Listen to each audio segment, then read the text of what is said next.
Okey guys, hari ni Meling nak tunjuk sedikit macam mana cara nak guna transport chord di Malaykord.com. Rasanya ramai lagi tak tahu macam mana nak guna transport chord ni kan.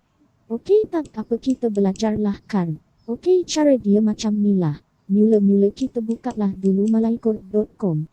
Tak kisahlah nak buka dia punya apps ke atau web browser terus. Tak kisah mana-mana, asalkan Malaykord.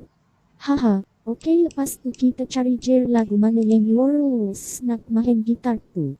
Bila dah buka lagu dia, scroll sedikit ke bawah, sampai nampak lirik lagu.